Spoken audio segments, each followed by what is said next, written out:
Thanks for checking out my channel. I'm happy to have you here. Please subscribe, also hit the like button. I hope you like my voice, it's the only one I have right now. Well, I will switch from man to woman voice here and there. Thanks again. I have set up a Patreon account, so you very special people who likes my stuff can keep on getting my videos. I think it's only $1 a month and up. Thanks again, and now the stories you've been waiting for. I'm not your dad. A girl I used to know told me a story that her ex-husband, who used to wake up in the middle of the night because someone was tickling his feet. She told him her dad used to tickle her and her sister's feet to wake them up for school in the morning. So when weird things started happening around the house, they would just say, "Knock it off, Dad," and it would stop. Well, one day something happened in the kitchen, I don't remember what, and she said, "Knock it off, Dad," and as she was walking out the door something growled in her ear, "I'm not your dad." They moved out a few weeks later. Killer doll.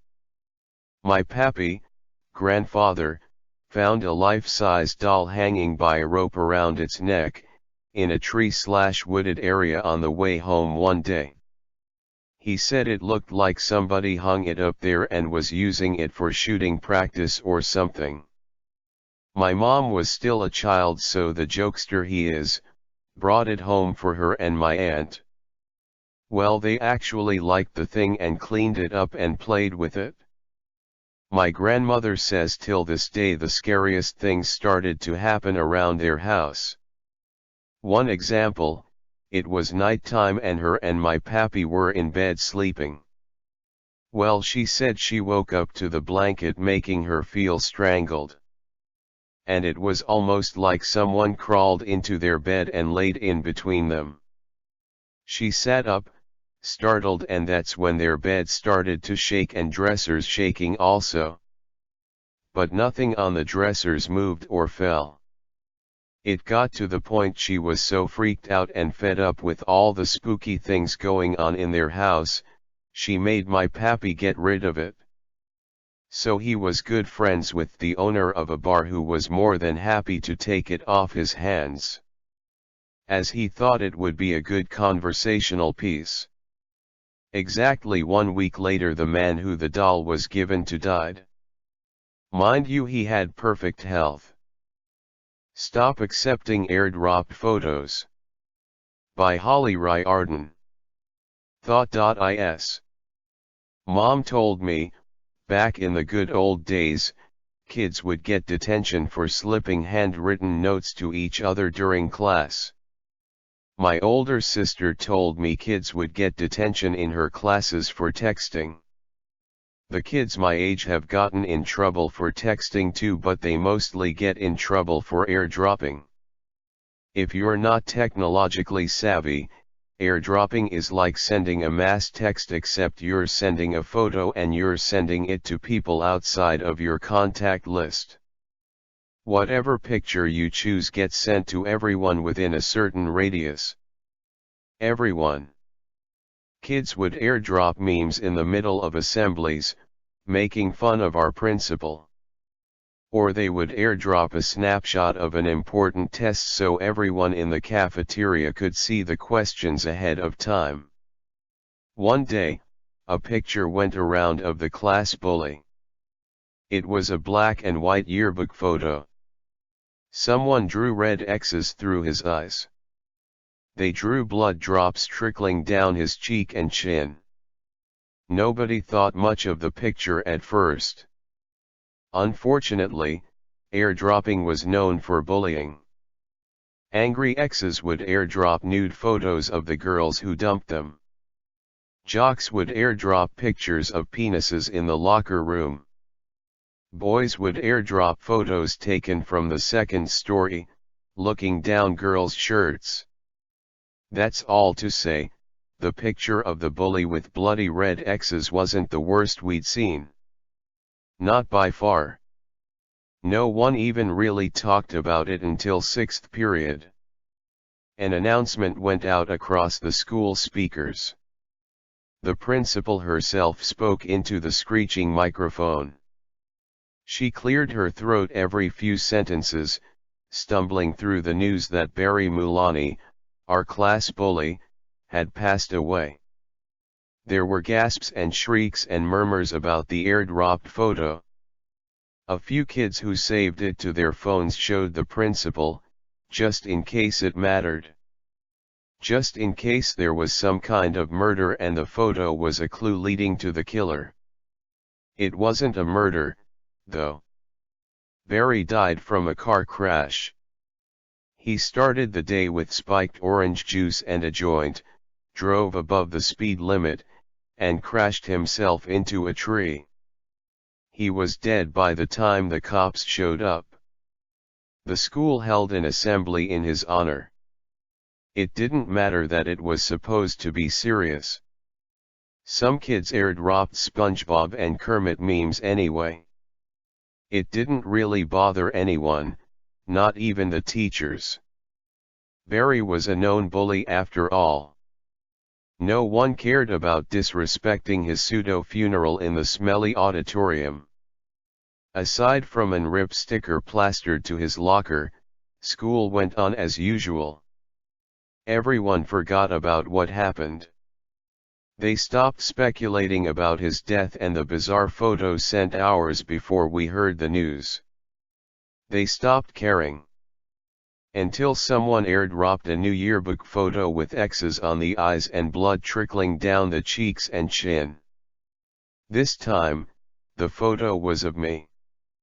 The whole class shifted in their seats, turning toward me.